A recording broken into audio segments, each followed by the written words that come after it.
Being associated with the broadcast industry has a host of responsibilities that accompany it. Today in the studio, we have Mr. Rob Sherman, the Managing Director of Sony Professional Solutions in the Middle East and Africa region. Thank you so much, sir, for joining us today. Thank you. So my first question would be, catering to such a dynamic market such as the Middle East and Africa does come with a lot of uncertainty.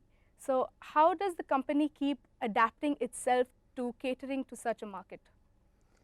Yes, it's been a great challenge, particularly in recent years with all the political turmoil, mainly in the Middle East region, but also across Africa, where we've had a number of other incidents of Ebola and these sorts of crises. It's meant that we've had to continually search, I think, for new opportunities and continually understand that in such a dynamic area, you must also keep looking for new areas of growth so that we can basically keep our business running. What sort of incentives and strategies does the company provide to regions like this that are affected by political turmoil and to get back onto the broadcast sector? Well, I think, we're not a political organisation, so we're just providing equipment, if you like, to legitimate parties. I think maybe one of the great successes we had and one example of where we've managed to adapt was after the Iraq war, when Iraqi media network was basically needed rebuilding. And at that time, our company was also, we were prevented from visiting Baghdad ourselves because, of course, there was still a lot of risk, as there still is today. So we trained the Iraqi media network engineers outside of Baghdad in how to put the equipment together. So we sort of assembled a studio a little bit like you would buy your furniture from IKEA. And in that way, they managed to actually build the facility back in Baghdad themselves. And today they're using it. So that was an example of how we must adapt to those sorts of customer needs.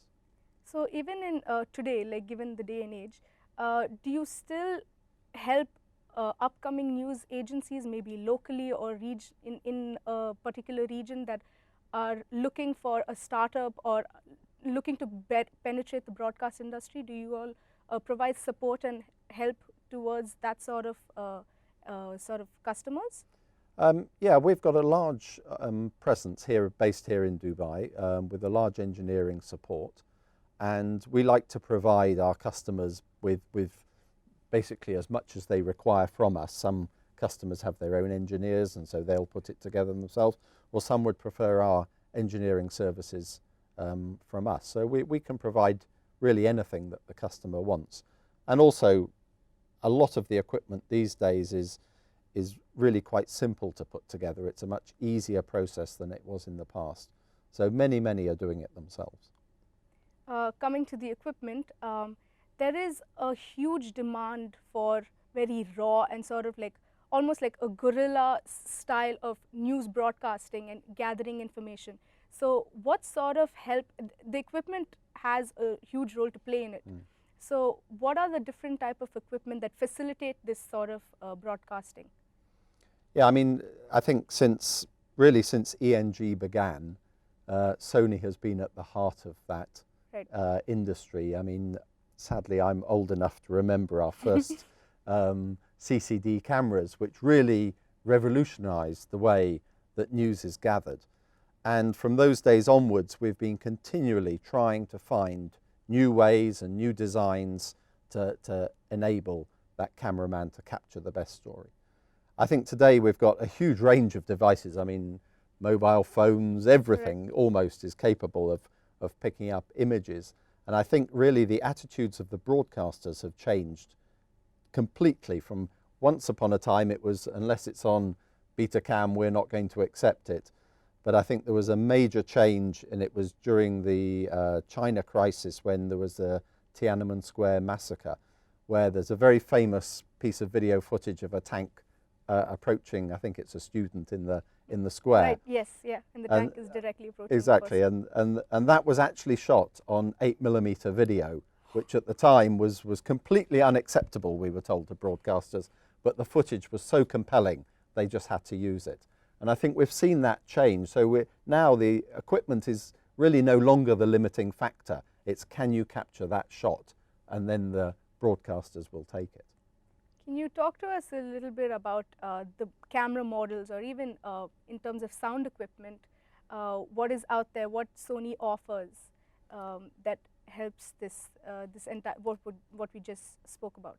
Yeah, I mean, our most popular broadcast range of cameras is based around our optical disc format called XD Cam. Yeah. And that's really, I would say, the #1 ENG format now in the world.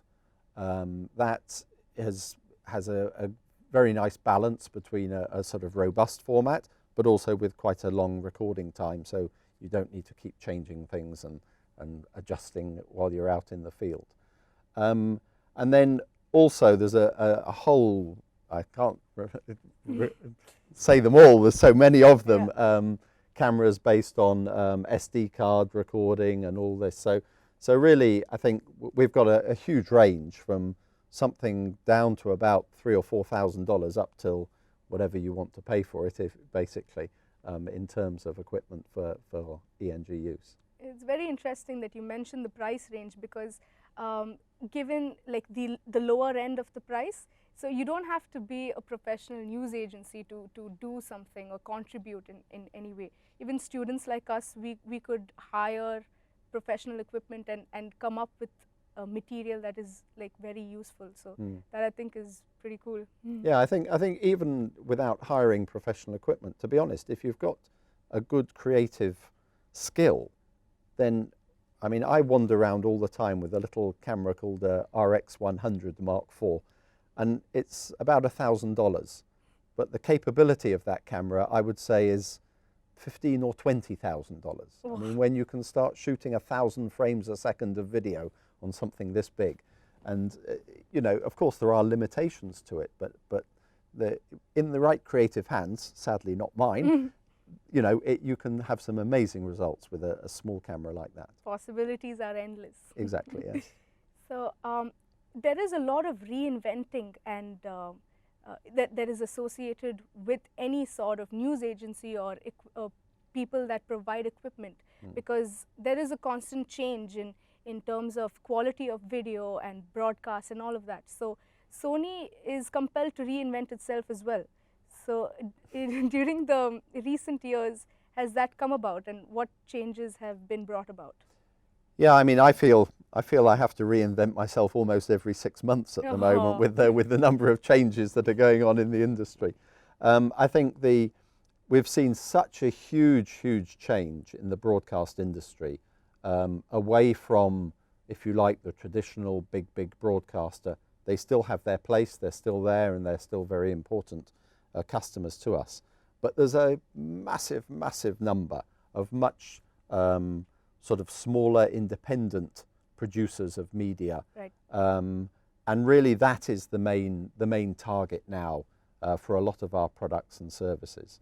So we're looking really to find what really do these people want, and also how can we change the way media is presented and collected. Because often at the moment what we're seeing is that the smaller companies are trying to mimic what the big broadcaster does. Whereas actually, if you change the workflow, if you change what they're doing and end up with the same result, maybe you can then have a much lower cost process.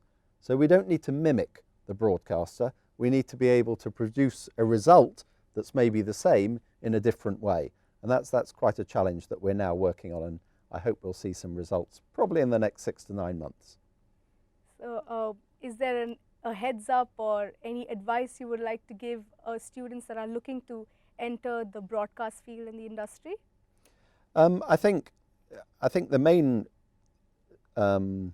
advice I could give, though I'm not sure that I'm in the right place to give advice on that, but I think there is a huge amount of creativity that a lot of students have, and they shouldn't feel hindered that no one else has done it, or maybe it's a bit mad, or maybe, you know, I can't do this.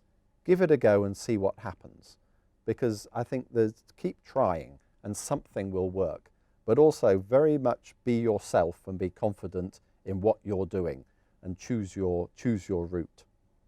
Thank you so much, sir, for your time, and it was a pleasure talking to you. Thank you very much indeed.